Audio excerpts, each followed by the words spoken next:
Maldives have now allowed China to dock its spy ships, which are camouflaged as research vessels in Mali. This is a cause of alarm for India.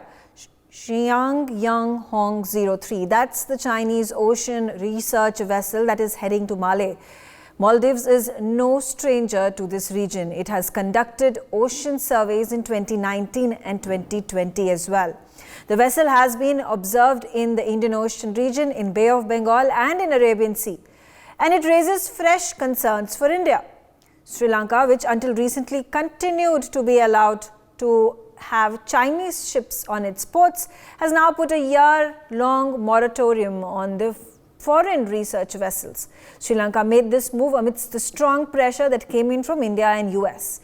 Interestingly, the vessel that the Chinese are transporting all the way to Mali was scheduled to call a Sri Lankan port earlier this year and is now headed to Maldives. There has been a steady rise in the deployment of the Chinese research vessels in the Indian Ocean region. There is a general area of deployment that has been observed in this region. The research vessels have powerful equipment for snooping and gathering a range of data. China has in fact grown from having just 250 vessels to more than 350 Navy ships. It has become the largest navy in the world. The Chinese naval operations have expanded as well. And at any given point of time, there are 5 to 9 ships that operate in Indian Ocean region. In addition to these ships, the Chinese research vessels too have been navigating the seas in this region. The big question is, how must India tackle this Maldivian problem to safeguard its interests, keeping in mind that it is China that is puppeteering Maldives and President Muizzu right now. Let's start this conversation. And joining me on the telecast is Captain Shyam Kumar to give us a technical view of the situation. Captain, now with this quote-unquote research vessel that arrives in Mali in just a few days' time, how is it going to impact the Indian naval ships that are docked in the region? Thank you, Meghna. Firstly, the visit of spy ships or surveillance vessels or warships of any country in the Indian Ocean has been a continuous phenomenon.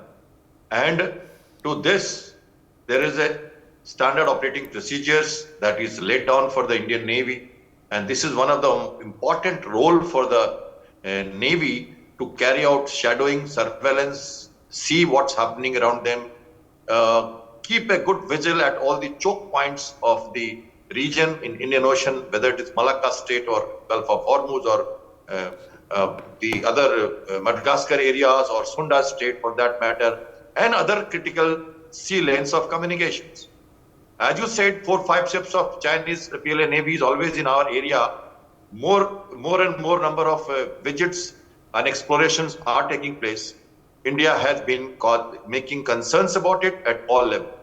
Sri Lanka, Hambantota incidents we know, and after our persuasion, for 1 year, there has been a provision of no visit of any ship to Hambantota, although it is on lease by the debt and other issues that Sri Lanka is succumbing to. Having said that, recent development of Ibrahim Solis losing to Mr. Muizzu at Maldives and his first visit in New Year to China has caused concern, and it is also linked with the Prime Minister's visit to Lakshadweep, wherein he made it as an alternate. He said that our area, Lakshadweep, is a good destination for tourism, which was taken definitely in a wrong sense or right sense. World to know that it is against the Maldives. Okay. So obviously, Mr. Muizzu has been doing all right. this. So yeah, absolutely. Fair enough. Ambassador Veena Sikri, now in a situation such as this, and we have been discussing Maldives for a really long time now, as soon as President Muizzu took his post after defeating the previous dispensation, in a situation such as this, we had been able to tackle Sri Lanka to a certain extent. We had the support of the United States of America, which stopped the Sri Lankan government from allowing Chinese ships to dock on its ports. How can we ensure that there is equal measure of pressure that is mounted on Maldives to do the same? Thank you, Megha. I think that we have to see the situation from several points of view. Ever since the Prime Minister's visit to Lakshadweep and the strong, completely unwarranted reaction by the junior ministers in President Muizzu's government, we have seen two things. We have seen a strong backlash from the people of India, absolutely across the board. But we have seen an equally strong backlash from the people of the Maldives. And this is the interesting point, that there are increasing comments coming out of Maldives that people are saying, why is this President Muizzu carrying his animosity to India so far? Nobody can understand it, nobody can explain it. But if you look at the facts, they speak for themselves. And most recently, President Muizzu's party lost the very, very prestigious elections for the mayor of Malé. And this was a post held by President Muizzu himself before he became president. It is a key post because 40% of the population of Maldives resides in this Malé region. And obviously, with the forthcoming parliamentary elections in March, less than 2 months from now, it's critical who has the post of the mayor of Maldives. I'm saying this because this shows that it is very important to have the people on your side. And I think for India, this is a key factor.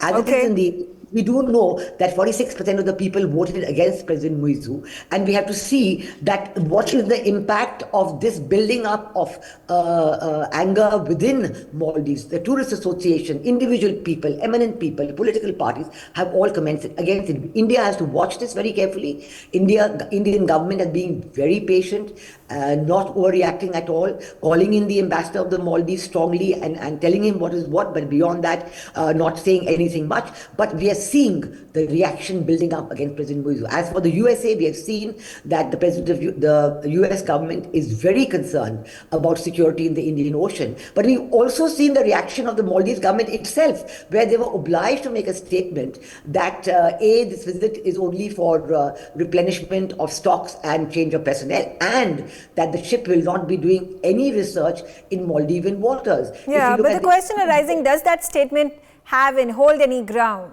Does that statement really hold any ground? It may not. It may not hold ground, but it does show the concern of the Maldives themselves. They know that they cannot allow their economic zone and their territorial waters to become a place for spy research. And it will avoid not only India, their strongest and biggest neighbor, but many other countries in the region. And this concern, when Sri Lanka themselves have decided to declare this moratorium, and the Maldives is trying to show that it's willing to step into the gap, it's not a very good sign at all. So what I'm saying is that the Indian government is watching it very carefully, will take the right reaction at the right time. But in the meanwhile, reaction within Maldives and reaction by other countries such as the US have been rising. They're showing their concern. And this is something that we have to build up on. Okay, all right. Pathikrit, how do we move forward over here? With Sri Lanka, we have, like I said, been able to tackle it to a large extent. But Sri Lanka was also facing a massive economic crisis. Are we now waiting for Maldives to see the same fate? Megha, if you see in the last few months, not just Sri Lanka, Bangladesh has made an official that they will not succumb to Chinese anymore. Nepal signed a 10,000 megawatt hydroelectricity deal with India. It's a clear indication that they're moving away from the Chinese stranglehold, not entirely, but at least they are trying to balance their relationship, which was completely tilted towards Nepal, towards China during the KP Oli regime. So let me tell you a couple of things. This theater of war in future or face-off will be Indian Ocean region. You cannot stop it. So I think it's a new normal in the whole region. Chinese recon ships will keep on coming, just as China cannot stop us from improving our relationship with Philippines or Vietnam or giving them advanced weapon systems, including the likes of BrahMos cruise missile. Similarly, there will be occasions where the Chinese will attempt to cultivate certain leaders in the South Asia region so that they can at least temporarily allow the Chinese ships to come. But I think the Indians also have the countermeasures in place, whether it is to the PA-type Poseidon, your surveillance aircrafts, or your countermeasures in terms of your bases, whether it is in Seychelles or Mauritius. I think this chess will continue. This is like a chessboard. The game will continue. I think we have to be patient here. I think Muizzu if you ask me, I think he's a very immature and a temporary politician, because a mature politician would not have done what he has done. So we need to wait. Why I say this is that the reason is India also decoupled its foreign policy. I mean, we maintain good relations both with the Western bloc as well as Russia.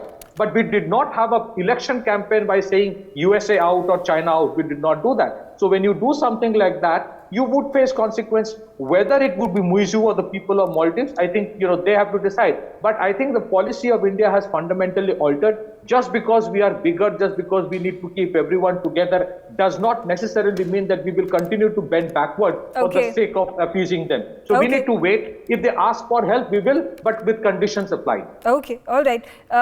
Quickly getting in Major General A.K. Siraj also into the discussion. Now, it's also an interesting factor. Is it just a coincidence? Because it is not, that there is going to be another Chinese official who is going to be landing in Malé at the same time that the ship is docked in Malé. It's traversing this journey of a few days, a week, and it is going to be docking at in Malé the very same time that there is going to be another Chinese official that is going to be landing. Now, amidst these flurry of activities and meetings that have taken place between the Chinese officials and the Maldivian officials, ministers, and as well as the Prime Minister of Maldives, Mohammed Muizzu, and Xi Jinping. And on the other end, there was the non-alignment movement meeting that had taken place, summit that had taken place, and our External Affairs Minister had also met his counterpart from Maldives. And a very trite response had come in from the Indian side, saying that the foreign minister has had a very quote-unquote frank discussion with his Maldivian counterpart. Now, how does this set of communication meetings then impact? Is this now further adversely impact India's association with Maldives? It is quite clear which side Maldives is bending towards, but is this a temporary situation? How do we assuage it? How do we turn it around in our benefit? And do we, like I said, do we wait for the election to take place? Do we wait for Muizzu to be displaced by a more moderate, more India-friendly president? How do we work it out? Very correct. See, Megha, no doubt about it. As far as Mohammed Muizzu is concerned, he won the election on a platform of India out. And he is basically doing what he has promised. And this is irony that he has not realized that in a democracy that you promise many things. But once you take over the country, then you have to see the ground reality. See, the ground reality of Maldives are very different. India is the closest ally to Maldives, about 600 kilometers. And as far as China is concerned, it is 7,000 kilometers from there. So as far as Maldives is concerned, we are the first responder. We are the net security provider in Indian Ocean. So he's making a biggest mistake of putting all eggs in Chinese basket. I certainly agree that he has. Normally a president once take over Maldives, visit India. He has not visited India. He went to Turkey. Now he has gone to China for 5 days, and his total policy is tilted toward China. But he is not realizing it that he will come into debt trap the way Sri Lanka has come, where Hambantota port has been given for 99 years lease. Now, as far as two things are concerned, he has to be dependent on India, and if we think that he cannot, he is economically going to be completely ruined. One is the food security, and second is the medical facility. He is saying that as far as India is concerned, the dependency will decrease. They will like to have a medical facility in Southeast Asian country like Thailand, and as food security is concerned, they will be dependent more on Europe. But has he forgotten that the type of money which will be required for this? As far as India is concerned, medical facility and food is the cheapest, cheapest. And therefore, the point today is coming. I think Maldives will realize its mistake in time to come. And Mohammed Muizzu will make a lot of loss to Maldives. The way he's taking this but the question over here is that Mohammed Muizzu perhaps knows that he is going to be presiding over Maldives for one term, and he and his cabinet is looking to make the maximum amount of money, maximum amount of profits by way of aligning themselves with the Chinese. Something similar had happened with the Rajapaksas in Sri Lanka. So this is a short-term gain and a long-term loss for Maldives. And like I said, it was a close call. The elections were distinctly divided, with a large percentage of the citizens voting against Muizzu. Unfortunately, they were not enough for Muizzu to not be brought to power. So where individual private gains supersede the country's self-interest, safeguarding country's strategic assets, it's the country that suffers, and a situation as bad as Sri Lanka happens, or a situation as bad as Pakistan happens. So then, I have again coming back to Captain Sham here. I was also, let's take a turn to the strategic association that has happened of all the Quad nations that have come together. Now, when the Quad nations come together, there is also an increased focus that has been made on the Indian Ocean region. Can their united effort to every single time stop the Chinese belligerence in the Indian Ocean region help India this time around? Meghna, two things immediately.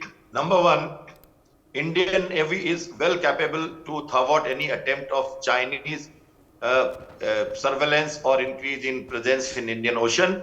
We are doing it. I have done as a warship captain and as a pilot in aviation. We have tracked their ships, we have tracked their submarines, we have made sure that they leave our area.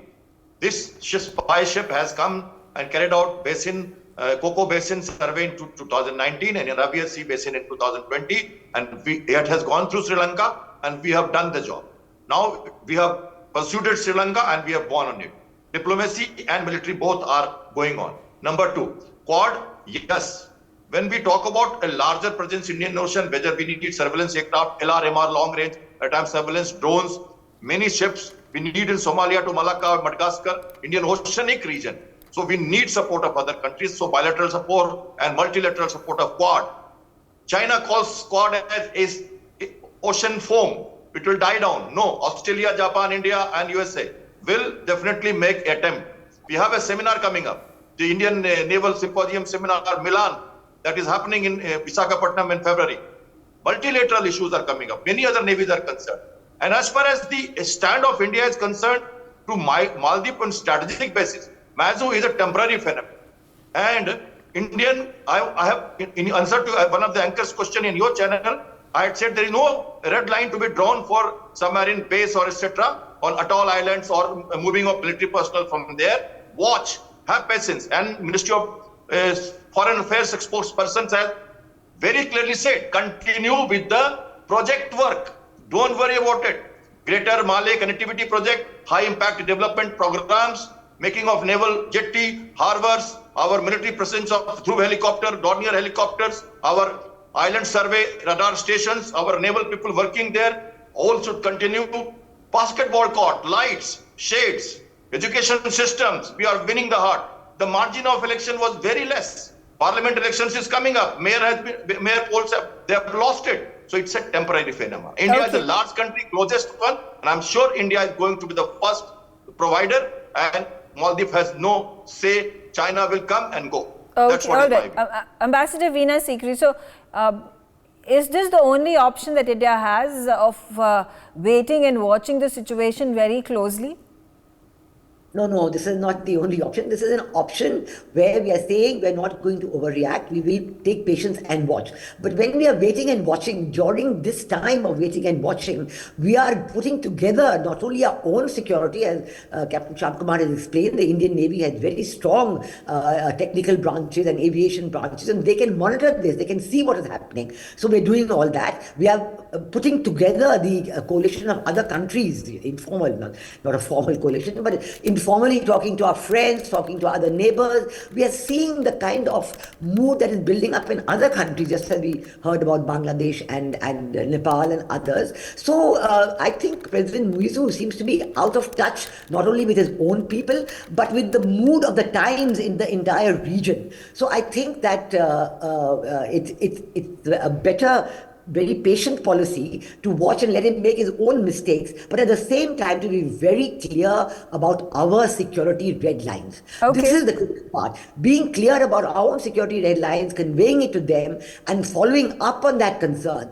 This is going to happen. As if you're going to, talk about China demanding another submarine station, a separate atoll, a separate island for its own purposes, we are going to see what's going to happen. But in the meanwhile, it's the public opinion that is crucial. He needs that public opinion to win elections. He barely got through in the last one. Let's see what happens. So let them decide, let them give the final push. The democratic forces of Maldives, and we've seen how, places like in Kochi, in Bangalore, how many people from Maldives are there. They're living there, happy there, working there, coming for medical attention there, educating themselves there. All this is happening. Do the people of Maldives want to give all this up? Okay. I mean, of Maldives up. So all this means diplomacy is a continuous process. You don't have sharp reactions. Okay. It's a continuous process. You watch all the undulations. Watch them very carefully. Okay. Pathikrit, while we talk about our diplomatic associations and how it continues to be a long drawn process, it's not a stop in on button. So, but on the other hand, when we take a look at the strategy that has been utilized by China, and not just specific to Maldives, but on a larger scale in the Indian Ocean region, about the number of military bases, observatories that have come up in the last decade. China is second to United States of America in setting up these ports and bases. And whether it is Africa or Southeast Asia or the Indian subcontinent, how do we have a one-upmanship over China in this regard? First of all, I really doubt whether China has the wherewithal to continue and sustain it, because economically, even on paper, they might look to be very strong, robust economy, but in reality, it is not. Secondly, I don't think we need to emulate what the Chinese are doing all the time. But at the same time, if you look at number of countries with which we have an understanding for use of their naval ports, whether it is with Indonesia or many of the countries in Southeast Asia or Africa, I think we are doing the right things. There are many other major bases coming up, whether it is in Seychelles or Mauritius or many other countries. I think apart from that, the kind of the kind of improvement that is happening, the force augmentation is happening in terms of, you have a new aircraft carrier coming up, a large number of offshore patrol boats which have been ordered. I think right now almost around 65 to 70 major warships are currently being constructed in various naval, shipyards of the country. So I think we are doing the right thing. At the same time, let me tell you more, Megha, what India is focusing is to ensure that your economy is in a position to sustain your military expenditure. And that's why the focus of India simultaneously, along with all that has been done, is to ensure that by 2027 or 28, you become a $5 trillion economy, that by 2035, you become a $10 billion economy, and you ensure that you develop resilient supply chains, so that if, we don't know, God forbid, but if a situation comes for a major face-off, you are not overwhelmingly dependent on China for your raw materials or semi-finished products or intermediary products. So I think a lot is happening. Some of these things can be discussed openly. Some of the things, as Veena ma'am also mentioned, maybe we should not discuss those things. But I think an entire gamut of things are happening, whether it is on the economic front in terms of consolidation and creating a cultural renaissance within the country, and at the same time in terms of military development or military, exchange programs or military augmentation. I think a lot is being done, and over a period of time, let me tell you one thing: countries know, Megha, that India, when it extends the hand of friendship, does not end up creating debt trap for its allies and friends, right, which China does. So I think we need to be patient, and as has been mentioned by our experts over here, that it's a long drawn battle. We should not get panicky because of one thing. Okay. My only last point, Megha, we should spend more on building narratives. That is where I think the Chinese have been doing for a long time. We need to catch up on that. Information warfare. Okay, all right. Quickly then coming to Major General Sivach, about how long do you think it is going to take for the Maldivian economy to crumble and then the World Bank and the International Monetary Fund coming in aid of this island nation. And I draw parallels to Sri Lanka. Something similar happened, and thereby it has been coaxed into pushing these moratoriums targeting the Chinese ships. It is a tried and tested method that has been seen in the Indian subcontinent. Why is it that the Maldivian governments do not learn these lessons? Absolutely correct. Mega is very strange that why they have not learnt lesson it what happened in Sri Lanka. No, as far as Sri Lanka is concerned, it came into a debt trap and the economy of Sri Lanka has completely collapsed. And that is the time when they needed help. The Chinese did not come. They were insisting that China should, Sri Lanka should sign a free trade agreement. It was India which came forward and given a loan of $4 billion. And today the economy of Sri Lanka is again back on the track because it was totally dependent on tourism and COVID-19 has killed that. But the point today is Maldives, the Mohammed Muizzu, he will damage the economy of Maldives to an extent that as it is they are already in a debt of China. Today they are 110% of their GDP is on the debt. And second thing, the maximum debt of 68% is on the Chinese. And the way they are now depending on China and they're thinking that they will not depend on India, which is the closest and the cheapest in all the sense, the debt trap will increase. And then they will realize it, what a mistake they committed. And country like Sri Lanka should give the example. What happened to Malaysia? Malaysia understood it, that they will get into a debt trap. They changed the Belt Road Initiative. What happened to Bangladesh? Bangladesh has also done the same thing. Nepal has done it. So the point today is Mohammed Muizzu is not understanding the Chinese are a long-term master and they will put the Maldives under debt trap.